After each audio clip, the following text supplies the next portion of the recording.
ಜನನಿ news ಚಾನೆಲ್ಗೆ like ಮಾಡಿ, subscribe ಮಾಡಿ, ಶೇರ್ ಮಾಡುವ ಮೂಲಕ ನಮ್ಮ ಚಾನೆಲ್ಗೆ ಸಹಕರಿಸಿ. ಹೆಚ್ಚಿನ ಮಾಹಿತಿಗಾಗಿ ಸಂಪರ್ಕಿಸಿ ಹರಿಚಿನ್. ಡ್ರಗ್ಸ್ ಫ್ರೀ ಕರ್ನಾಟಕ ಮತ್ತೆ ಡ್ರಗ್ಸ್ ಫ್ರೀ ಇಂಡಿಯಾ ಮತ್ತೆ ಕೆಜಿಎಫ್ ಇದನ್ನ ಮಾಡುವ ಒಂದು ನಿಟ್ಟಿನಲ್ಲಿ ಮಾನ್ಯ ಪೊಲೀಸ್ ಅಧೀಕ್ಷಕರ ನೇತೃತ್ವದಲ್ಲಿ ಮತ್ತೆ ಈ ಒಂದು ಅಭಿಯಾನವನ್ನು ಹಮ್ಮಿಕೊಂಡಿದ್ದೀವಿ.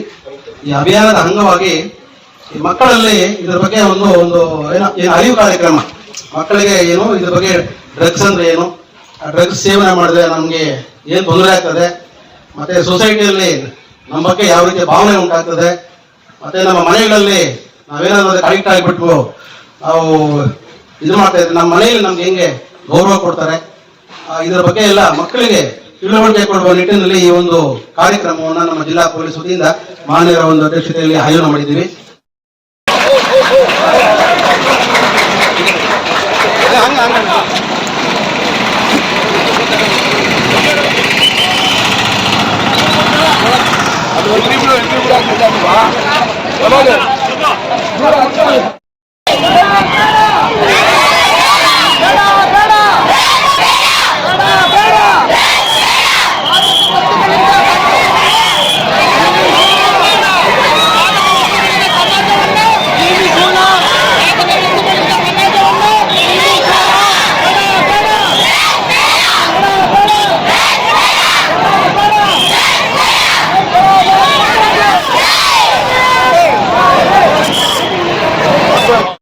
Important topic.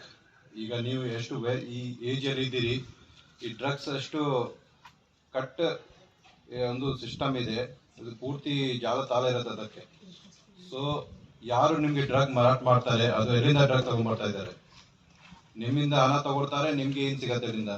ನಿಮ್ದು ಹೆಲ್ತ್ ಹಾಳಾಗತ್ತೆ, ನಿಮ್ದು ಮೆಂಟಲ್ ಹೆಲ್ತ್, ಫಿಸಿಕಲ್ ಹೆಲ್ತ್, ನೀವು ಹಣ ಕೊಡ್ತೀವಿ, ಫೈನಾನ್ಸಿಯಲ್ ಹೆಲ್ತ್, ಸಮಾಜದಲ್ಲಿ ಕೂಡ ನಿಮ್ಗೆ ಕೆಟ್ಟಾಗಿ ನೋಡ್ತಾರೆ.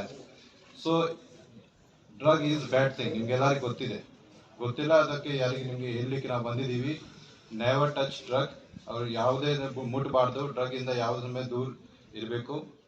ಕಾನೂನಲ್ಲಿ ಕೂಡ ಬಹಳ ಸ್ಟ್ರಿಕ್ಟ್ ಪನಿಷ್ಮೆಂಟ್ ಇರುತ್ತೆ, 10 ವರ್ಷ ಜೈಲ್ ಪನಿಷ್ಮೆಂಟ್.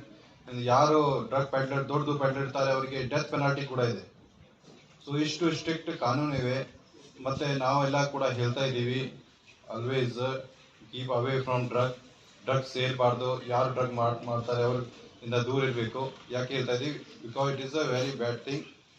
ಸೊ ನೀವು ನಿಮ್ಮ ಮನಸ್ಸಲ್ಲಿ ಮೆಸೇಜ್ ಕೊಡಬೇಕು, ನಿಮ್ಮ ಕುಟುಂಬದಲ್ಲಿ, ನಿಮ್ಮ ಸ್ನೇಹಿತರಿಗೆ, ನಿಮ್ಮ ಫ್ಯಾಮಿಲಿಯಲ್ಲಿ ಯಾರು ಇರ್ತಾರೆ ಅವರಿಗೆ ಹೇಳಬೇಕು. ಸಪೋಸ್ ಯಾರು ಡ್ರಗ್ ಅಡಿಕ್ಟ್ ಆಗಿಬಿಟ್ಟಿದ್ದಾರೆ ಅವರಿಗೆ ಕೂಡ ಅವ್ರ ಬಗ್ಗೆ ಮಾಹಿತಿ ಕೊಡಬೇಕು. ಭಾಳ ಡಿ ಅಡಿಕ್ಷನ್ ಸೆಂಟರ್ ಇರುತ್ತೆ, ಕೆಲವುಗೆ ಹ್ಯಾಬಿಟ್ ಆಗಿಬಿಟ್ಟಿದೆ, ಅವರು ಯಾರು ಡ್ರಗ್ಸ್ ಅಲ್ಲದೆ ಅವರು ಇರ್ಲಿಕ್ಕೆ ಆಗಲ್ಲ, ಅವ್ರಿಗೆ ರಿಹ್ಯಾಬಿಲಿಟೇಷನ್ ಮಾಡಿ ಮತ್ತೆ ನಾವು ಮೇನ್ ಸ್ಟ್ರೀಮಲ್ಲಿ ಅವರಿಗೆ ಮಾಡ್ತೀವಿ.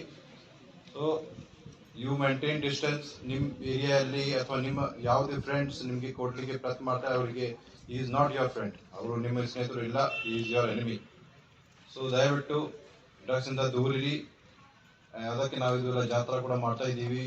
ನಮ್ಮ DSP ಅವರು ಕೂಡ ಎಷ್ಟು ಡೀಟೇಲ್ ಆಗಿ ಹೇಳಿದ್ದಾರೆ. ಈ ವಾರ ಪೂರ್ತಿ ದೇಶದಲ್ಲಿ ಆಂಟಿ ಡ್ರಗ್ ಕ್ಯಾಂಪೇನ್ ತರ ನಡ್ತಾ ಇದೆ.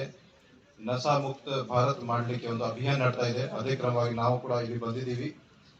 ಸೊ ಡ್ರಗ್ಸ್ ಏನಿರುತ್ತೆ, ನಿಮ್ಮ ಬಾಡಿ ಮತ್ತೆ ನಿಮ್ಮ ಮನಸ್ಸಲ್ಲಿ ಕಂಟ್ರೋಲ್ ತಗೊಳ್ತಾ ಇದ್ರು, ಅದು ಕಂಟ್ರೋಲ್ ಇಂದ ಆಮೇಲೆ ಏನಾಗುತ್ತೆ, ನಿಮ್ಗೆ ಡಿಸಿಷನ್ ಟೇಕಿಂಗ್ ಅಬಿಲಿಟಿ ಇಂದ ಹೋಗ್ಬಿಡುತ್ತೆ. ಆಮೇಲೆ ನೀವು ಮತ್ತೆ ಹ್ಯಾಬಿಟ್ ಆಗ್ಬಿಡುತ್ತೆ, ನೀವು ಮತ್ತೆ ಹಣ ಬೇಕಾಗತ್ತೆ. ಅದು ಎಲ್ಲ ದಿಸ್ ಇಸ್ ಎಲ್ಲ ಸೈಕಲ್, ವಿಸಿಯಸ್ ಸೈಕಲ್ ಇದೆ. ಸೊ ದಯವಿಟ್ಟು ಡ್ರಗ್ ಇಂದ ದೂರಿರಿ.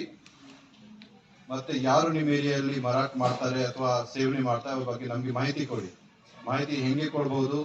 112 ನಂಬರ್ ನಿಮ್ಗೆ ಗೊತ್ತಿರ್ಬೋದು, ಪೊಲೀಸ್ ಒಂದು ನಂಬರ್ ಇರುತ್ತೆ, ಹೆಲ್ಪ್ಲೈನ್ ನಂಬರ್, ಅಥವಾ ನಮ್ಮ ಕಂಟ್ರೋಲ್ ರೂಮ್ಗೆ ಇನ್ಫಾರ್ಮ್ ಮಾಡ್ಬೋದು. ಯಾರ ಹತ್ರ ಮೊಬೈಲ್ ಫೋನ್ ಇದೆ, ನಮ್ಮ KSP ಆ್ಯಪ್ ಇದೆ ಒಂದು, ಕರ್ನಾಟಕ ಸ್ಟೇಟ್ ಪೊಲೀಸ್, ಅಲ್ಲಿ ಡ್ರಗ್ ಫ್ರೀ ಕರ್ನಾಟಕ ಒಂದು ಲಿಂಕ್ ಬರುತ್ತೆ, ಅಲ್ಲಿ ನೀವು ಮಾಹಿತಿ ಕೊಡ್ಬೋದು. ನಿಮ್ಮ ಹೆಸರು ಬರಲ್ಲ, ನಿಮ್ಮ ಮಾಹಿತಿ ಯಾರು ಮಾಹಿತಿ ಕೊಡ್ತಾರೆ ಅದು ಬರಲ್ಲ, ನಮ್ಗೆ ಮಾಹಿತಿ ಬರುತ್ತೆ ಅಷ್ಟೇ. ನಾವು ಕಾನ್ಫಿಡೆನ್ಸ್ ಯಾರಿಗೆ ಹೇಳದೆ ಕೇಳದೆ ಅವ್ರು ಯಾರು ಆರೋಪಿ ಇದ್ದಾರೆ ಅವ್ರಿಗೆ ಪತ್ತೆ ಮಾಡಿ ಅವ್ರಿಗೆ ಶಿಕ್ಷೆ ಕೊಡ್ಲಿಕ್ಕೆ ಮುಂದಿನ ಕಾರ್ಯಕ್ರಮ ತಗೊಳ್ತೀವಿ. ಡ್ರಗ್ಸ್ ಫ್ರೀ ಕರ್ನಾಟಕ ಮತ್ತೆ ಡ್ರಗ್ಸ್ ಫ್ರೀ ಇಂಡಿಯಾ ಮತ್ತೆ ಕೆಜಿಎಫ್ ಇದನ್ನ ಮಾಡುವ ಒಂದು ನಿಟ್ಟಿನಲ್ಲಿ ಮಾನ್ಯ ಪೊಲೀಸ್ ಅಧೀಕ್ಷಕರ ನೇತೃತ್ವದಲ್ಲಿ ಮತ್ತೆ ಈ ಒಂದು ಅಭಿಯಾನವನ್ನು ಹಮ್ಮಿಕೊಂಡಿದ್ದೀವಿ. ಈ ಅಭಿಯಾನದ ಅಂಗವಾಗಿ ಈ ಮಕ್ಕಳಲ್ಲಿ ಇದ್ರ ಬಗ್ಗೆ ಒಂದು ಒಂದು ಏನು ಅರಿವು ಕಾರ್ಯಕ್ರಮ, ಮಕ್ಕಳಿಗೆ ಏನು ಇದ್ರ ಬಗ್ಗೆ ಡ್ರಗ್ಸ್ ಅಂದ್ರೆ ಏನು, ಡ್ರಗ್ಸ್ ಸೇವನೆ ಮಾಡಿದ್ರೆ ನಮಗೆ ಏನು ತೊಂದರೆ ಆಗ್ತದೆ, ಮತ್ತೆ ಸೊಸೈಟಿಯಲ್ಲಿ ನಮ್ಮ ಬಗ್ಗೆ ಯಾವ ರೀತಿಯ ಭಾವನೆ ಉಂಟಾಗ್ತದೆ, ಮತ್ತೆ ನಮ್ಮ ಮನೆಗಳಲ್ಲಿ ನಾವೇನಾದ್ರೂ ಅದಕ್ಕೆ ಅಡಿಕ್ಟ್ ಆಗಿಬಿಟ್ಟು ನಾವು ಇದು ಮಾಡ್ತಾ ಇದ್ರೆ ನಮ್ಮ ಮನೆಯಲ್ಲಿ ನಮ್ಗೆ ಹೆಂಗೆ ಗೌರವ ಕೊಡ್ತಾರೆ, ಇದರ ಬಗ್ಗೆ ಎಲ್ಲ ಮಕ್ಕಳಿಗೆ ತಿಳುವಳಿಕೆ ಕೊಡುವ ನಿಟ್ಟಿನಲ್ಲಿ ಈ ಒಂದು ಕಾರ್ಯಕ್ರಮವನ್ನು ನಮ್ಮ ಜಿಲ್ಲಾ ಪೊಲೀಸ್ ವತಿಯಿಂದ ಮಾನ್ಯರ ಒಂದು ಅಧ್ಯಕ್ಷತೆಯಲ್ಲಿ ಆಯೋಜನೆ ಮಾಡಿದ್ದೀವಿ. ಅದಕ್ಕೆ ನಮ್ಮ ಗ್ರಾಮೀಣ ಸ್ಕೂಲು ಏನು ಇನ್ಚಾರ್ಜ್ ಯಾರಿದ್ದಾರೆ ಮುಖ್ಯಸ್ಥರು ಆಮೂರು ಲಕ್ಷ್ಮಣ ಸರ್ ಅವ್ರಿಗೆ ನಿನ್ನೆ ಕೇಳಿದ್ವಿ, ಆಯ್ತು ಸರ್ ಮಕ್ಕಳೆಲ್ಲ ಸೇರಿಸ್ತೀವಿ ನೀವು ಬನ್ನಿ ಅಂತ ಹೇಳಿದ್ರು. ಅದನ್ನ ಮೊದಲನೇದಾಗಿ ನಿಮ್ಮ ಇನ್ಸ್ಟಿಟ್ಯೂಷನ್ ಮುಖ್ಯಸ್ಥರಿಗೆ ನಾನು ಅಭಿನಂದನೆಗಳನ್ನು ಸಲ್ಲಿಸ್ತೀನಿ. ಮಕ್ಕಳು ಈಗಾಗಲೇ ನಿಮಗೆಲ್ಲ ಗೊತ್ತಿದೆ ಡ್ರಗ್ಸ್ ಅಂದ್ರೆ ಏನು, ಡ್ರಗ್ಸ್ ಯಾವ್ಯಾವ ರೀತಿ ಇರ್ತದೆ ಎಲ್ಲ ಯೂಟ್ಯೂಬ್ಗಳಲ್ಲಿ ನೋಡ್ತಾ ಇರ್ತಾರೆ ಮೋಸ್ಟ್ ಆಫ್. ಆದ್ರೂ ಅದು ಗೊತ್ತಿದೆ, ಅದಕ್ಕೆ ಕ್ಯೂರಿಯಾಸಿಟಿ ಏನು ಅಂದ್ರೆ ಕೆಟ್ಟದ ಬಗ್ಗೆ ನಮಗೆ ಕ್ಯೂರಿಯಾಸಿಟಿ ಜಾಸ್ತಿ ಇರ್ತದೆ. ಅದು ಏನು, ಯಾವ ರೀತಿ ಅದನ್ನು ಕುಡಿದ್ರೆ ನಾವು ಹೆಂಗಿರ್ತೀವಿ, ಅದರಿಂದ ಏನೋ ನಮ್ಗೆ ಅನುಕೂಲ ಆಗ್ತದೆ ಅನಾನುಕೂಲ ಆಗ್ತದೆ ಅನ್ನೋದ್ರ ಬಗ್ಗೆ ಈಗ ನಮ್ಮ ಈ ಒಂದು ಏಜ್ ಅಲ್ಲಿ ನಮಗೆ ಗೊತ್ತಾಗೋದಿಲ್ಲ. ಹಂಗಾಗಿ ಡ್ರಗ್ಸ್ ಬಗ್ಗೆ ತಿಳ್ಕೊಳ್ಳಿ. ಫಸ್ಟ್ ಡ್ರಗ್ಸ್ ಅಂದ್ರೆ ಏನು, ಈಗ ಗಾಂಜಾ ಇದೆ, ಮತ್ತೆ ಬೇರೆ ಬೇರೆ ಟ್ಯಾಬ್ಲೆಟ್ಸ್ ಇದೆ, ಮತ್ತೆ ಇನ್ನು ಇತರೆ ಏನಾದ್ರು ಡ್ರಿಂಕ್ಸ್ ಇದೆ. ಈ ಡ್ರಿಂಕ್ಸ್ಗೂ ಡ್ರಗ್ಸ್ಗೂ ಭಾಳ ಡಿಫರೆನ್ಸ್ ಇದೆ. ಹೋಗ್ತಾ ಇರ್ತೀವಿ ಒಂದ್ಸಲಿ ಏನಾದ್ರು ಡ್ರಗ್ಸ್ ನೀವೇನಾದ್ರು ಒಂದು ಗಾಂಜಾ, ಯಾರು ನಿಮ್ಮ ಫ್ರೆಂಡ್ಸ್ ಈಗ ಇಷ್ಟು ಸ್ಕೂಲಲ್ಲಿ ಗುಂಪಲ್ಲಿ ಯಾರು ಇಲ್ಲ ಅಂತ ನನ್ನ ಭಾವನೆ. ಯಾರಾದ್ರೂ ಒಬ್ರು ಏನಾದ್ರು ಒಬ್ಬ ಹುಡುಗ ಏನಾದ್ರು ಅದಕ್ಕೆ ಅಡಿಕ್ಟ್ ಆಗಿದ್ದಾನೆ ಅಂದ್ರೆ ಅವನು ಒಂದು 10 ಜನದ ಗುಂಪನ್ನ ಕಟ್ತಾನೆ. ಆ 10 ಜನ ಒಂದ್ಸಲಿ ಒಂದು ಗುಂಪು ಆಗ್ಬಿಟ್ರೆ ಇಡೀ ಕಾಲೇಜ್ಗೆ ಅದು ಒಂಥರ ಮಾರ್ಗವಾಗಿ ಪರಿಣಮಿಸುತ್ತದೆ. ಯಾಕಂದ್ರೆ ಇದೊಂಥರ ಕ್ಯಾನ್ಸರ್ ಇದ್ದಂಗೆ. ಒಂದು ಸೆಲ್ ಎಲ್ಲಾದ್ರೂ ಒಂದು ಕ್ಯಾನ್ಸರ್ ಸೆಲ್ ಉತ್ಪತ್ತಿ ಆದ್ರೆ ಅದನ್ನ ಡಿಸ್ಟ್ರಾಯ್ ಮಾಡಿಲ್ಲ ಅಂದ್ರೆ ಅದು ಇಡೀ ನಮ್ಮ ದೇಹವನ್ನ ಆವರಿಸಿ ಕಡೆಗೆ ನಮ್ಮನ್ನ ಸಾಯಿಸ್ತದೆ. ಆ ರೀತಿ ಎಕ್ಸಾಂಪಲ್ ಇದು. ಹಾಗಾಗಿ ಡ್ರಗ್ಸ್ ಮುಖ್ಯವಾಗಿ ಗಾಂಜಾ. ಈ ಗಾಂಜಾ ನಿಮ್ದು ಈಗೆಲ್ಲ SLC ಮಕ್ಕಳಿದ್ರೆ mostly 8th 9th 10th ಮಕ್ಕಳು PU ಕಾಲೇಜ್ ಮಕ್ಕಳಿದಂಗೆ ಕಾಣ್ತಾರೆ. ಈ ವಯಸ್ಸಲ್ಲಿ ಇದಕ್ಕೆ ಅಟ್ರಾಕ್ಷನ್ ಬಾರಿ ಬೇಗ ಆಗ್ತಾರೆ. ಯಾವುದೋ ಕೆಟ್ಟದ್ದು ಅಂದ್ರೆ ಗಾಂಜಾ ಕುಡಿಯೋದಾಗ್ಲಿ ಅಥವಾ ಸಿಗರೇಟ್ ಕುಡಿಯೋದಾಗ್ಲಿ ಅಥವಾ ಬೀಡಿ ಕುಡಿಯೋದಾಗ್ಲಿ ಮತ್ತೆ ಏನಾದ್ರೂ ಒಂದು ಇದು ಮಾಡೋದಕ್ಕಾಗಿ ಆ ಒಂದು ಮಕ್ಕಳು ಬೇಗ ಆಕರ್ಷಣೆಯಾಗ್ತಾರೆ. ಅಂತ ಆಕರ್ಷಣೆಗಳಿಗೆ ಈಗ ಮಕ್ಕಳು ನೀವು ಯಾರು ಒಳಗಾಗಬಾರ್ದು. ಯಾಕಂದ್ರೆ ಅದರಿಂದ ಸುಖ ಕ್ಷಣಿಕ, ಅದು ಸುಖ ನಿಮ್ ಕ್ಷಣಿಕ ಆಗ್ತದೆ. ಅದು ಸ್ವಲ್ಪ ದಿನ ನಿಮ್ ಗಾಂಜಾ ಕುಡಿದಾಗ ಸ್ವಲ್ಪ ನಿಮ್ಗೆ ಇದು ಮಾಡಿದಾಗ ಮಕ್ಕಳು ಏನಾಗುತ್ತೆ, ಅದು ಸ್ವಲ್ಪ ಸುಖ ಕೊಡ್ತದೆ, ಅದು ಖುಷಿ ಕೊಡ್ತದೆ, ಮತ್ತೆ ದೀರ್ಘಕಾಲಿಕವಾಗಿ ಅದು ನಿಮ್ಮ ಮೇಲೆ ಪರಿಣಾಮ ಬೀರ್ತದೆ. ನಿಮ್ಮ ಎಜುಕೇಶನ್ ಮೇಲೆ ಪರಿಣಾಮ ಬೀರ್ತದೆ, ನಿಮ್ಮ ಕುಟುಂಬದ ಮೇಲೆ ಪರಿಣಾಮ ಬೀರ್ತದೆ, ನಿಮ್ಮ ಸೊಸೈಟಿಯಲ್ಲಿ ನಿಮ್ಮ ಬಗ್ಗೆ ಒಂದು ಭಾವನೆ, ಕೆಟ್ಟ ಭಾವನೆ ಮೂಡ್ತದೆ, ನಿಮ್ಮನ್ನು ನೋಡುವ ರೀತಿಯೇ ಬೇರೆ ಇರ್ತದೆ. ಹಂಗಾಗಿ ಯಾರು ದಯವಿಟ್ಟು ಡ್ರಗ್ಸ್ ಅನ್ನ ಅವಾಯ್ಡ್ ಮಾಡಿ, ಡ್ರಗ್ಸ್ ಬಗ್ಗೆ ತಿಳ್ಕೊಂಡು ಎಲ್ಲರೂ ನಿಮ್ಮ ಮನೆಗಳಲ್ಲಿ ನಿಮ್ಮ ಅಣ್ಣ ತಮ್ಮಂದ್ರಿಗೆ ಅಕ್ಕಪಕ್ಕ ಮನೆಯವರಿಗೆ ಊರಲ್ಲಿ ಸಮಯ ಸಿಕ್ಕಾಗ ಅದ್ರ ಬಗ್ಗೆ ನೀವು 4 ಮಾತು ಎಲ್ಲರಿಗೂ ತಗೊಂಡೋಗಿ ಹೇಳಿ. ಯಾಕಂದ್ರೆ ನಾವೆಲ್ಲ ಸೇರಿದ್ರೆ ನೀವೆಲ್ಲ ಯುವಕರು ಮತ್ತೆ ಭಾರತ ದೇಶದ ಶಕ್ತಿ, ನೀವೆಲ್ಲ ಮುಂದೆ ನೀವು ದೇಶವನ್ನು ಕಟ್ಟತಕ್ಕಂತಹ ಮುಂದಿನ ಪ್ರಜೆಗಳು. ಯಾಕಂದ್ರೆ ನೀವು ಅದಕ್ಕೆ ದಾಸ ಆಗ್ಬಾರ್ದು, ನೀವು ಗಟ್ಟಿಯಾಗಿರ್ಬೇಕು, ನೀವು ಚೆನ್ನಾಗಿರ್ಬೇಕು. ನೀವು ಚೆನ್ನಾಗಿದ್ರೆ ಸಮಾಜ ಚೆನ್ನಾಗಿರ್ತದೆ. ಹಂಗಾಗಿ ಇದ್ರ ಬಗ್ಗೆ ನೀವು ಬ್ರೀಫ್ ಆಗಿ ಹೇಳ್ತಾ ಇದ್ದೀವಿ, ಇಲ್ಲಿ ಟೈಮ್ ಇಲ್ಲ. ಇಲ್ಲಿ ಇನ್ನ ನಮ್ಮ ಸಾಹೇಬರು Superintendent of Police, KGF District, Shantanu Raju sir, here with us. ಇದು ಬಹಳ ಹೆಮ್ಮೆಯ ವಿಷಯ ಮಕ್ಕಳೇ. See life is all about black and white, ಕಪ್ಪು ಬಿಳಿ ಎರಡು ಇರುತ್ತೆ ಜೀವನದಲ್ಲಿ. ನಾನು ಇವತ್ತು ಪಾಸಿಟಿವ್ ವೈಟ್ ಬಗ್ಗೆ ಹೇಳ್ತಿದ್ದೀನಿ. ಸರ್ ಅವ್ರು ಇವತ್ತು SP ಸಾಹೇಬರು ಬಂದಿದ್ದಾರೆ. ಇವತ್ತು ಸುಮಾರು 15 ಲಕ್ಷ ಜನ ಪ್ರಯತ್ನ ಪಟ್ಟು ಎಕ್ಸಾಮ್ ಬರೆದು ಅದರಲ್ಲಿ 2,000 ಜನ ಇಂಟರ್ವ್ಯೂ ಅಟೆಂಡ್ ಆಗಿ ಅದರಲ್ಲಿ ಕೇವಲ 500 ರ್ಯಾಂಕಿಂಗ್ ಒಳಗಡೆ ಬಂದಿರೋರಿಗೆ ಈ ಒಂದು ಪಟ್ಟ ಸಿಗುತ್ತೆ ನಮ್ಮ ದೇಶದಲ್ಲಿ. ಆಯ್ತಾ, ತುಂಬಾ ಕಷ್ಟಪಟ್ರೆ ಫಸ್ಟ್ 500 ರ್ಯಾಂಕಿಂಗ್ಸ್ ಒಳಗಡೆ ಇದ್ದಾಗ ಮಾತ್ರನೇ IPS ರ್ಯಾಂಕಿಂಗ್ಸ್ ಬರುತ್ತೆ. I want my students to be really inspired. ಇವತ್ತಿನ ದಿವಸ ನಮ್ಮ ಸಂಸ್ಥೆಗೆ ಬಂದಿರೋದು ನಮ್ಮ ಹಾನರ್ ಅಂತ ತಿಳ್ಕೊಂಡು ನೀವು ಅದನ್ನ ಒಂದು ಇನ್ಸ್ಪಿರೇಷನ್ ತರ ತಗೊಬೇಕು. ಮುಂದಿನ ದಿನಗಳಲ್ಲಿ ನೀವು ಅದರ ಅಧಿಕಾರಿಗಳು ದೊಡ್ಡ ದೊಡ್ಡ ಹುದ್ದೆಗಳಿಗೆ ಹೋಗ್ಬೇಕು ಅನ್ನೋ ಒಂದು ಉದ್ದೇಶವನ್ನ ತಾವು ಬೆಳೆಸ್ಕೊಳ್ಳಿ ಅಂತ ಒಂದು ಹೇಳ್ತಿದ್ದೀನಿ. ನಾವು ಐ ಟಾಕ್ ಅಬೌಟ್ ಬಿಳಿ ಆಯ್ತು, ಕಪ್ಪು ಬಗ್ಗೆ ಹೇಳ್ತಿದ್ದೀನಿ. ಕಪ್ಪು ಏನಪ್ಪಾ ಅಂತಂದ್ರೆ ಅದೇ ಇವತ್ತಿನ ದಿನದ ಒಂದು ಉದ್ದೇಶ, ಡ್ರಗ್ ಅಬ್ಯೂಸ್.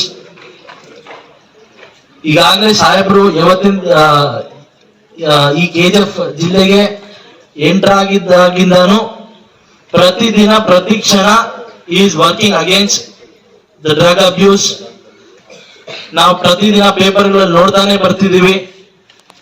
ಅಲ್ಲಿ ಅಷ್ಟು ಕಾನ್ಫಿಸ್ಕೇಟ್ ಮಾಡಿದ್ದಾರೆ, ಇಲ್ಲಿ ಇಷ್ಟು ಹಿಡಿದಿದ್ದಾರೆ, ಎಲ್ಲಿ ಸೋರ್ಸ್ ಇದೆ ಅಲ್ಲೇ ಸಾಹೇಬರು ಅಲ್ಲೇ ತಡೆಗಟ್ತಿದ್ದಾರೆ ಡ್ರಗ್ ಅನ್ನ. ತದನಂತರ ಸೋರ್ಸ್ ಬಿಟ್ರೆ ಯಾರು ವ್ಯಸನಿಗಳು ಅಂದ್ರೆ ಯಾರು ಅದನ್ನ ಕನ್ಸ್ಯೂಮ್ ಮಾಡ್ತಾರೆ ಅವ್ರಿಗೆ ಎಜುಕೇಟ್ ಮಾಡ್ಬೇಕು. ಅದರ್ವೈಸ್ ಎರಡೂ ರೀತಿ ಮಾಡಿದಾಗ್ಲೇ ಒಂದು ಸಕ್ಸಸ್ ಆಗೋದು. ಒಂದೇ ಸೋರ್ಸ್, ಅದು ಯಾವ್ಯಾವ ರೀತಿ ಮಾಡ್ಬೇಕು ಎಲ್ಲಾ ರೀತಿ ಏನೋ ಸ್ಟಾಪ್ ಮಾಡ್ಕೊಂಡು ಬರ್ತಿದ್ದಾರೆ. ತುಂಬಾ ಒಳ್ಳೆ ಕೆಲಸ ನಡೀತಿದೆ. KGF ಜಿಲ್ಲಾ ಪೊಲೀಸ್ ವತಿಯಿಂದ ನಾನು ಈ ನಡುವೆ ಎಲ್ಲ ಪೇಪರ್ಸ್ ಅಲ್ಲಿ ನೋಡ್ತಾನೆ ಇರ್ತೀನಿ. ಮತ್ತೆ ಸಾರ್ವಜನಿಕರಲ್ಲಿ ಮಾತಾಡಿದಾಗ ಕೂಡ ಅಷ್ಟೇ SP ಸಾಹೇಬ್ರ ಬಗ್ಗೆ ತುಂಬಾ ಒಳ್ಳೆ ಮಾತುಗಳು ಕೇಳಿ ಬರ್ತಿದೆ. ಎಲ್ಲಾ ರೀತಿ ಏನೋ ಲಾ ಅಂಡ್ ಆರ್ಡರ್ ಮೇಂಟೆನೆನ್ಸ್ ಇರ್ಲಿ, ಒಂದು ರೌಡಿಸಮ್ ಆಕ್ಟಿವಿಟೀಸ್ ಇರ್ಲಿ, ಪ್ರತಿ ಒಂದರಲ್ಲೂ ಒಂದು ತಡೆಗಟ್ಟಿಕೊಂಡು ನಮ್ಮ KGF ಜಿಲ್ಲೆನ ಒಂದು ತಾಲೂಕನ್ನ ಒಂದು ಹೆಮ್ಮೆ ಒಂದು ಒಳ್ಳೆ ರೀತಿಯಲ್ಲಿ ತೆಗೆದುಕೊಂಡು ಹೋಗ್ತಿದ್ದಾರೆ. ಜೊತೆಗೆ ನಾವು ಒಂದು 6 months ಬ್ಯಾಕ್ ಒಂದು ಮ್ಯಾರಥಾನ್ ರೇಸ್ ಕೂಡ ಇದೇ ಡ್ರಗ್ ಅಬ್ಯೂಸ್ ಬಗ್ಗೆ ಕೂಡ ಮಾಡಿದ್ವಿ. ಅವತ್ತು ಕೂಡ ಸಾವಿರಾರು ಜನ ಸೇರಿ ನಾವು ಡ್ರಗ್ ಅಬ್ಯೂಸ್ ನ ಹೇಗೆ ತಡಿಬೇಕು, ಈಗ ಮಾಡ್ಬೇಕು ಅಂತ ಅವತ್ತಿನ ದಿವಸ ಕೂಡ ಮಾಡಿದ್ವಿ. ಪೊಲೀಸ್ ಇಲಾಖೆಯಲ್ಲಿ ರೌಡಿಸಮ್ ಇರ್ಬೋದು ಅಥವಾ ಯಾವುದೇ ಒಂದು ಅಹಿತಕರ ಘಟನೆಗಳಿರ್ಬೋದು ಅಥವಾ ಹಿಂಸಾತ್ಮಕ ಘಟನೆಗಳಿಗೆ ಅವರ ಒಂದು ಪೊಲೀಸ್ ಇಲಾಖೆಯನ್ನ ಭದ್ರವಾಗಿ ಹಿಡಿದು ಕೆಳಗಡೆ ಪೊಲೀಸ್ ಸಬ್ ಇನ್ಸ್ಪೆಕ್ಟರ್ ಇಂದ ಇರ್ಬೋದು, ಸರ್ಕಲ್ ಇನ್ಸ್ಪೆಕ್ಟರ್ ಇರ್ಬೋದು, ಡಿವೈಸ್ಗಳು ಅವರೆಲ್ಲ ಒಂದುಗೂಡಿ KGF ಇದರಲ್ಲಿ ಕ್ಷೇತ್ರದಲ್ಲಿ ಏನೇ ಒಂದು ನೆಗೆಟಿವ್ ಆಗ್ತಕ್ಕಂಥ ಕೆಲಸಗಳು ಸಾಧ್ಯವಾದಷ್ಟನ್ನು ಕೂಡ ಕಮ್ಮಿ ಮಾಡಿದ್ದಾರೆ. ಅದಕ್ಕೆ ನಾನು ನಮ್ಮ ಗ್ರಾಮೀಣ ವಿದ್ಯಾಸಂಸ್ಥೆ ಮತ್ತು ನಮ್ಮ ಈ ಭಾಗದ ಎಲ್ಲರ ಜನರ ಪರವಾಗಿ ಅವರಿಗೆ ಅನಂತ ಧನ್ಯವಾದಗಳನ್ನ SP ಮತ್ತು ಪೊಲೀಸ್ ಇಲಾಖೆಗೆ ಕೊಡ್ತಾ, ಮುಂದೆ ಏನು ಅವ್ರು ಹೇಳಿದರೆ ಮುಂದೊಂದು ದಿವಸ ಯಾವತ್ತಾದ್ರೂ ಒಂದು ದಿವಸ ಕರ್ಕೊಳ್ಳೋಣ. ಇವತ್ತು ಏನು ಅವ್ರು ಚಾಲನೆ ಕೊಡಬೇಕು ಅಂದ್ಕೊಂಡಿದ್ರೆ ಅದಕ್ಕೆ ಸಾಹೇಬರು ಚಾಲನೆ ಕೊಡ್ಲಿ ಅಂತ ಹೇಳಿ ನನ್ನ ಮಾತನ್ನು ಮುಗಿಸ್ತೇನೆ. ಜೈ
ಈ ಕಡೆ ಫೇಸ್ ಈ ಕಡೆ ಮಾಡಿ.